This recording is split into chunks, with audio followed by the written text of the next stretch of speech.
Nasubukan nyo na ba sumayaw ng cha-cha? Ika'y natutuwa tulad ni Aling Linda.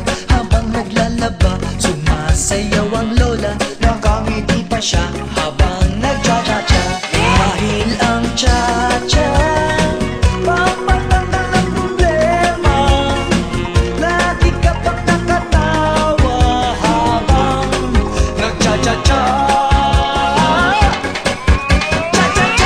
Kaliwat kanan nyo lang